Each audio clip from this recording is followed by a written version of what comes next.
Hello, welcome to the first episode of a new series in which I am going to search the internet for all videos which are relevant military history and publish them with some comments and for you to enjoy. The video that we are watching today is about the history of the US Cavalry. There are a couple of points I would like to draw your attention to. The first is that the video is not terribly politically correct when it comes to the Indian Wars, but, as I often say, we should never judge history through the lens of our modern sensitivity. The second element is that in the late 50s, a nuclear battlefield was given for granted. Armies were getting prepared to it, and nobody was particularly concerned about it. It was considered just a normal development, which is probably a bit spooky for us. Enjoy. Quiet, please. Silence, please.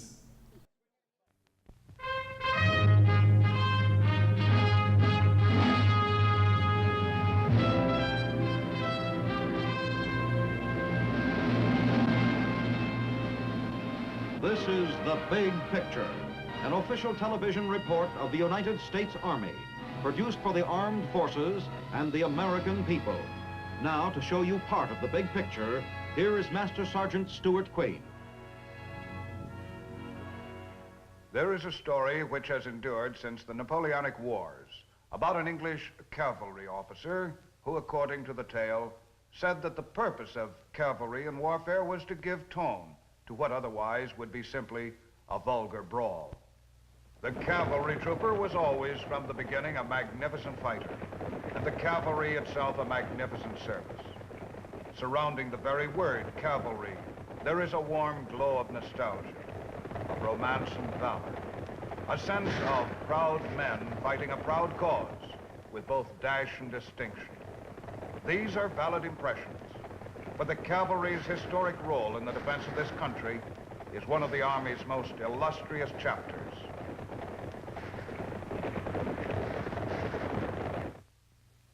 It is now many years since the horse cavalry was abolished.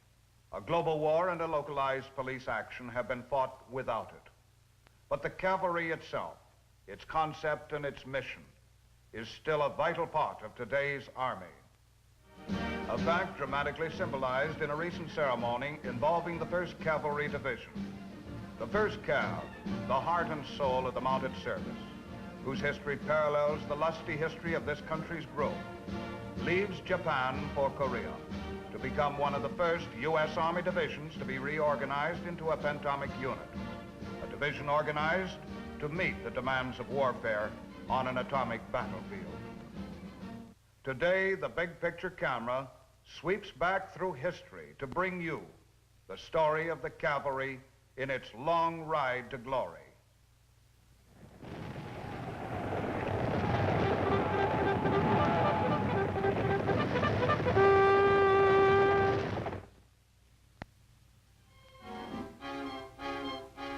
The story of the U.S. Cavalry threads through our nation's history from its opening pages.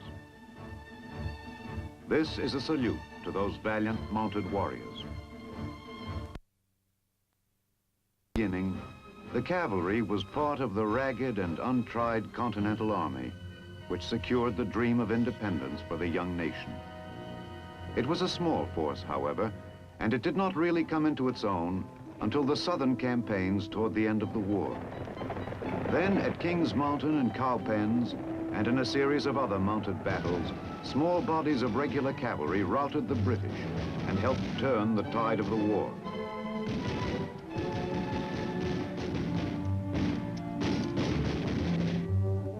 From the Revolution emerged one of the first of a long line of distinguished cavalrymen, Light Horse Harry Lee of Virginia, whose son, Robert E. Lee, would later make his own mark in another chapter of American history. During the War of 1812, American mounted troops twice scored important victories against the British, once in the Battle of the Thames in western Ontario and against their Indian allies on the Tallapoosa River in Alabama. The war with Mexico, which followed the admission of Texas into the Union, was a cavalry war, particularly with the invasion of the Mexican territories of New Mexico and California, which extended the nation's boundaries to the coastline of the Pacific. The mounted warriors in this conflict fought with a magnificence which prompted their commander to tell them, "You have been baptized in fire and blood and have come out steel." The growing nation now stretched across the western prairies. Settlement of the land was violently resisted by the hostile Indians, who made war on the pioneers carrying civilization to the buffalo lands. It now became the task of the hard-riding and hard-fighting cavalry to make the westward creeping frontiers secure.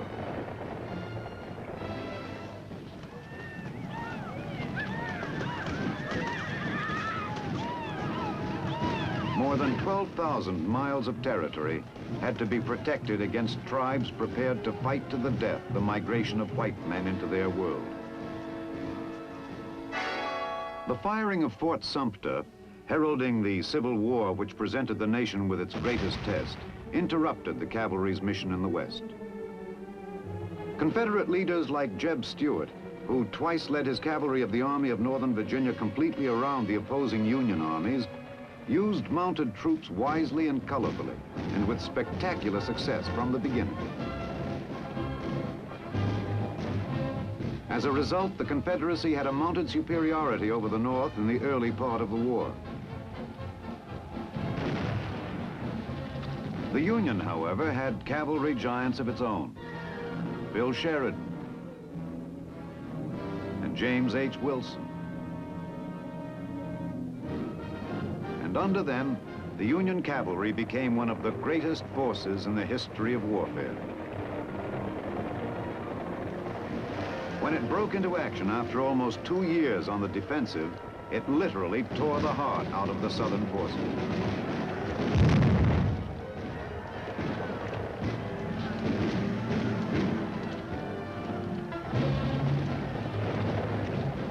The cavalry of both armies, Union and Confederacy, fought with daring and distinction, and with imagination. Together, they developed a new concept of cavalry warfare, which took fullest advantage of the cavalry's potential for speed and mobility, completely revolutionizing strategy and tactics which had always before characterized mounted action.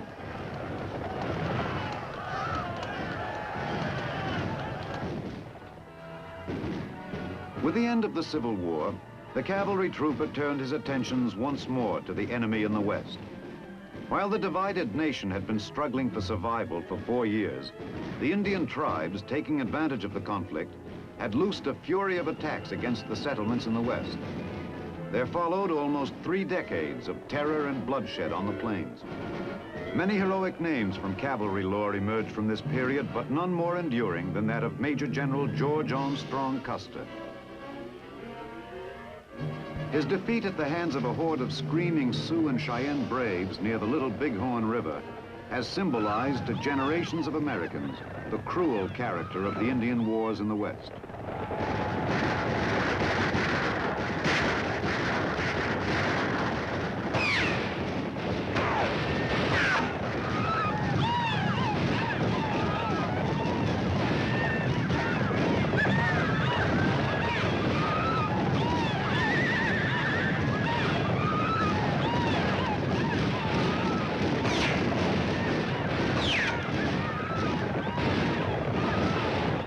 On this Lake Bridge in southern Montana on a scorching June afternoon in 1876, where every member of Custer's proud and spirited 7th Cavalry Regiment faced and met violent death, the Indian achieved his most memorable victory over the white man.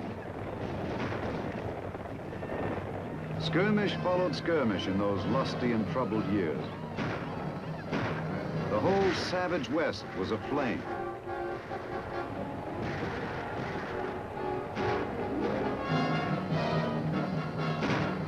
Peace came hard and slowly, and only with the constant pressure of force applied by the mounted guardians of the nation's territories.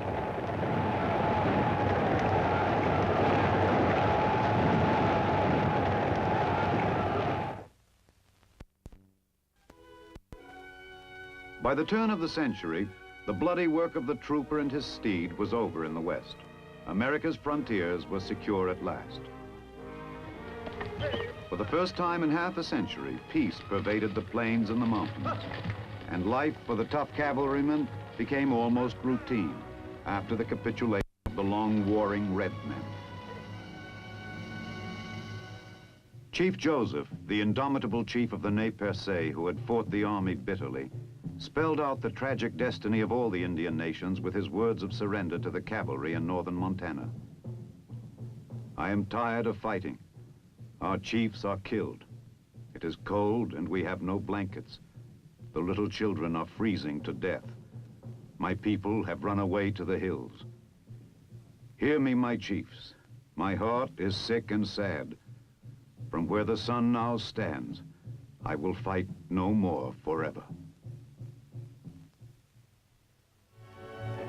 The next great chapter in cavalry lore bears the indelible imprint of one man, Theodore Roosevelt, whose first United States Volunteer Cavalry, or Rough Riders as they were called, captured the public's imagination and romantic attention with their courageous charge up San Juan Hill in the Spanish-American War. What was to be the last campaign of the old cavalry came in 1916, with the punitive expedition across the border into Mexico to pursue the bandit Pancho Villa, who had wreaked destruction on American lives and property near the border. Through the heat and wind and dust of the Chihuahua Desert, the columns rode, living off the land in much the way the troopers of the Indian Wars had had to do. It was a long ride and a final one. With the beginning of World War I, the history of the cavalry changed forever. A regiment of cavalry troopers and horses landed in France with the American Expeditionary Force.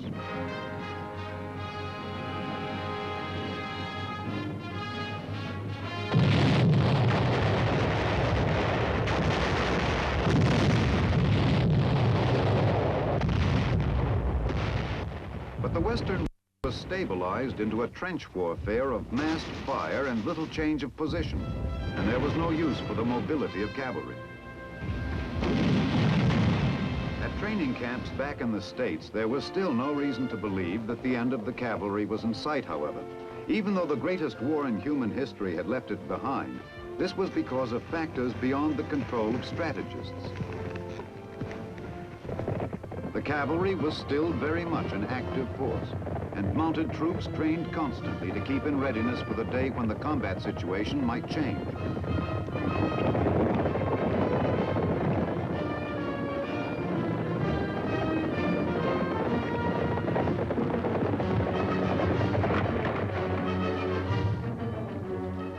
So the training went on unceasingly. Training in all the qualities which had made cavalry indispensable. Maneuverability, movement, horsemanship.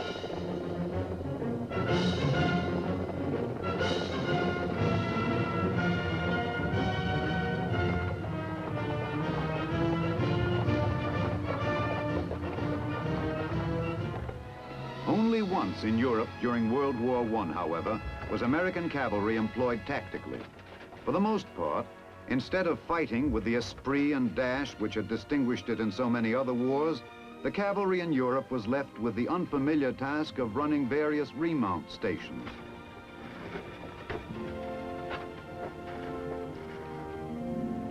Mules and horses used for transport were cared for at these depots.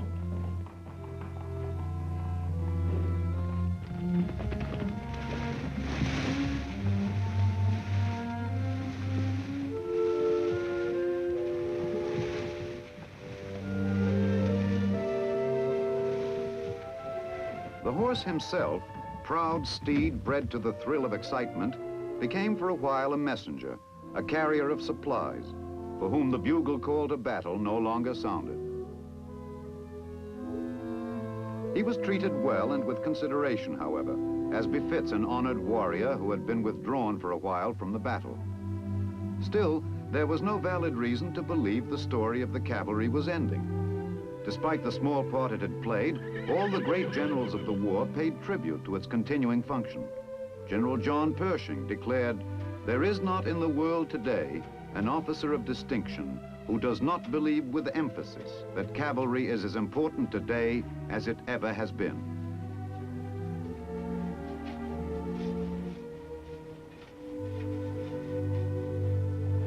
So, with the end of World War I, the pride and the polish of the cavalry remained undiminished. Colorful and aggressive, it continued to train devotedly in its traditional role of the Army's mobile arm, the antennae of a striking force.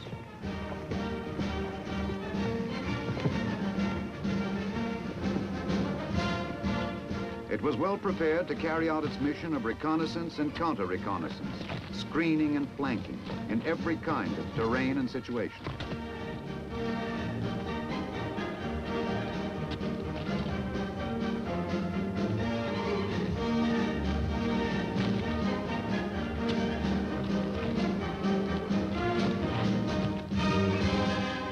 The cavalry kept alive the disciplines and the skills and the élan which were the soul of the mounted tradition.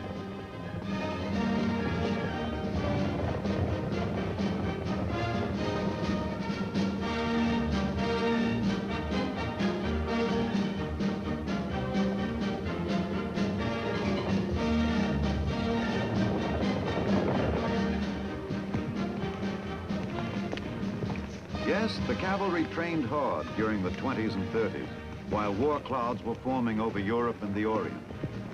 But it was training for a war it would never fight. These were the twilight years for the cavalry. For by the time World War II broke out, the age of mechanization had overtaken the horse. German panzer divisions overran northern Europe, crushing all resistance under a rolling mass of steel and fire.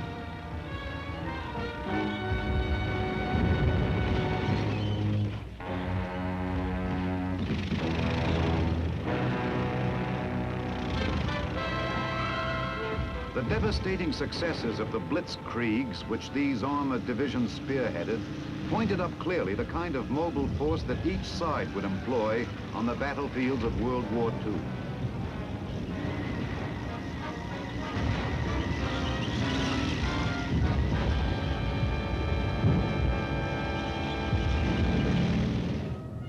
The United States Army adopted the armored force as its new mobile arm. Under the direction of such old-time cavalrymen as General George S. Patton in Europe, it launched its spectacular drives into the heart of the enemy's country.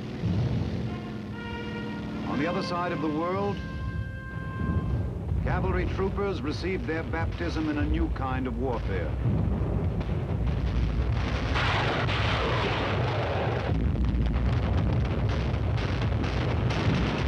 The men of the 1st Cavalry Division traveled not by horse, but by new amphibious steeds to the islands of the Pacific.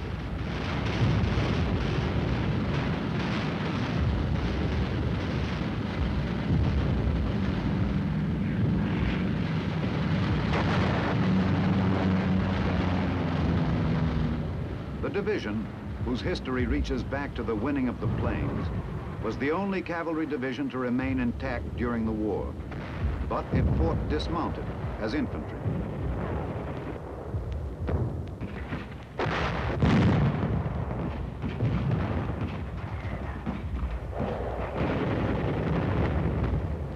The troopers handled their new role well.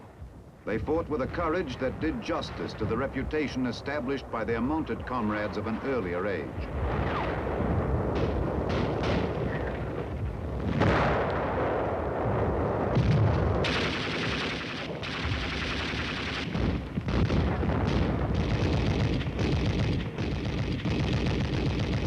They battled the Japanese in a succession of vital and bitterly fought campaigns.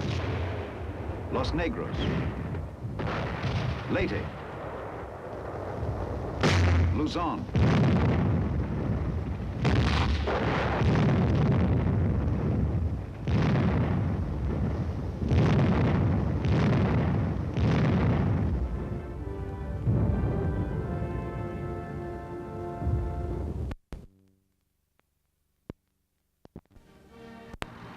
They fought and they won.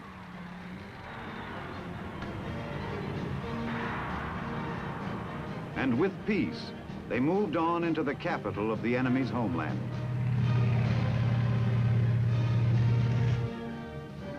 After traveling the long route through the beaches of Leyte and the jungles of Luzon, the division was the first to enter Tokyo. It was a proud climax to a valorous performance as tough as any in cavalry history. The fighting spirit of the cavalrymen had endured and emerged once more victorious.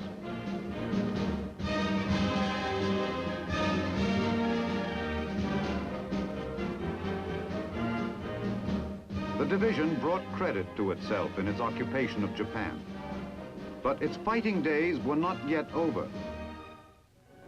Less than 5 years after its triumphal entry into Tokyo, the 1st Cavalry Division was on the move again to defend the invaded land of South Korea. Less than a month after the North Korean communists began their aggressive war in June of 1950, the division landed at Pohang-dong on the east coast of Korea. Its mission was to push inland and help stop the enemy from reaching the port city of Busan.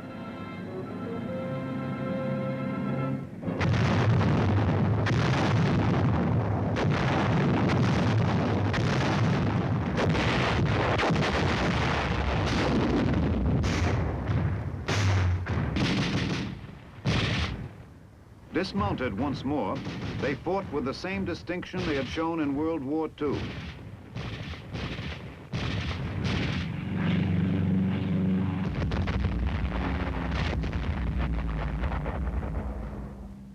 Their mission was successful. The defense perimeter around Busan held, and while the world watched and hoped, the beleaguered nation of South Korea continued to live. In September of 1950, the division broke out of the perimeter, along with the rest of the UN forces. And now it had a new mission, to drive north more than 100 miles through enemy territory to link up with the 7th Division, which had landed on the west coast. It fulfilled this mission in little more than 20 hours, in a drive called the most rapid advance ever made in the history of modern arms.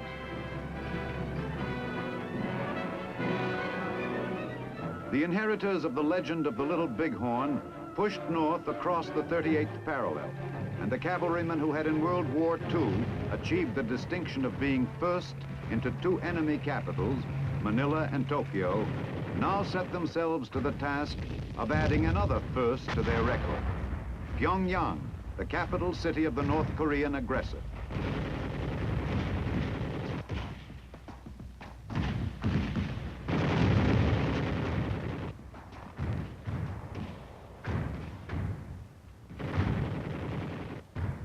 They succeeded. This victory, too, was theirs. And with the collapse of the North Korean enemy, symbolized by this capture of his strongly held capital, the hope for peace grew bright again.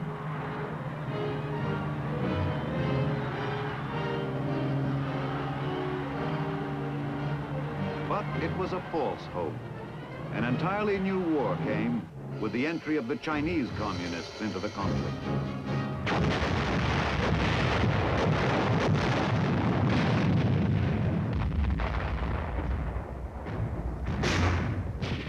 Korea added many names to the division's roster of memorable battles. Its last big action was a series of sustained assaults on famed Old Baldy and the vital hills around it, which in enemy hands threatened the United Nations supply lines.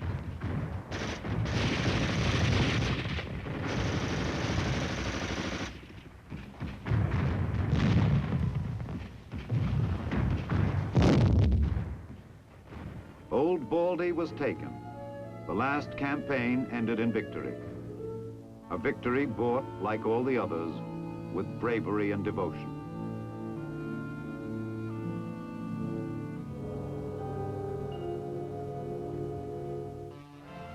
When the fighting was over for the weary men of the division, they returned to Japan. The last in a long and gallant line of cavalrymen who had fought their nation's wars with distinction, the inheritors of a tradition which reached back to the earliest pages of the American past, the cavalry. But through 2 wars, cavalrymen had fought dismounted, and now the word cavalry existed only as a name and a noble memory, or so it seemed. So it would seem indeed. No more can be heard again the creak of saddle harness in battle. The horse has retired forever from the field of combat. The few horses that remain in the army are stationed at the old cavalry post of Fort Myer, Virginia. The old ones bask in the sun after years of service. Younger horses are still drafted for service, not the exciting service that their forebears knew, but duty of signal honor nonetheless.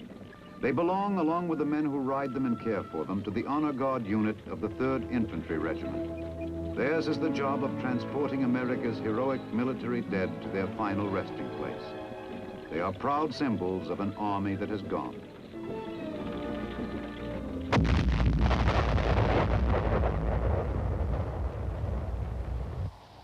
Today's army is shaped to the demands of the battlefield of the future. It is an army that must be prepared for all possible combat conditions, conditions never before experienced by men at war. It is an army built on firepower.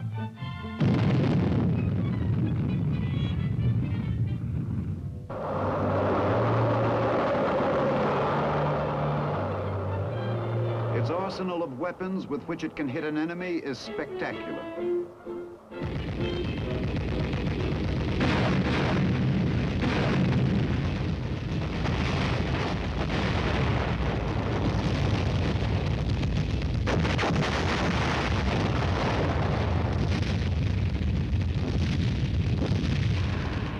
It is an army characterized by mobility. Troops who can disperse over great distances in all kinds of situations.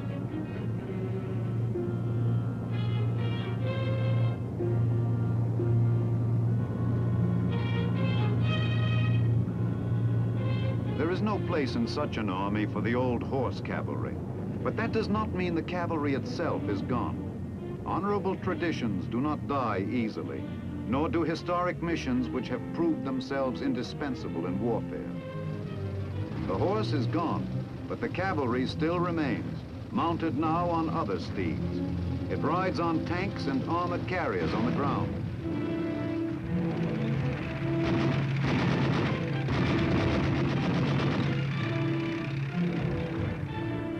It rides in helicopters and other light aircraft in the sky.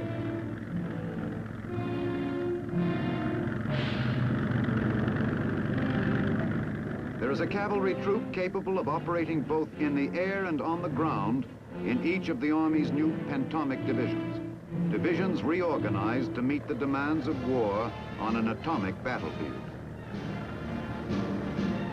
The cavalry troop is still the division's antennae, prepared to carry out the cavalry's time-proved mission of reconnaissance with a mobility in keeping with the characteristics of today's Army.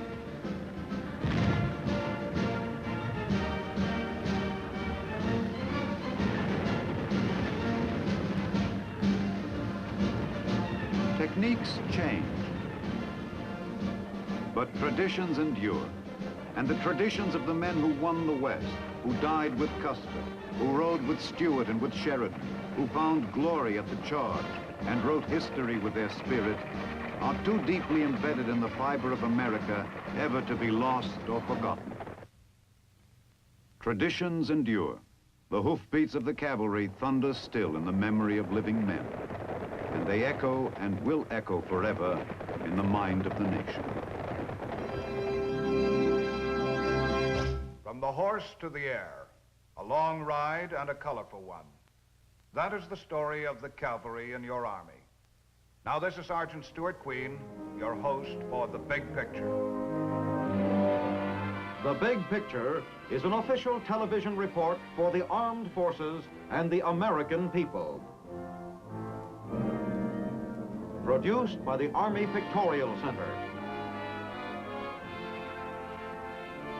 Presented by the United States Army in cooperation with this station.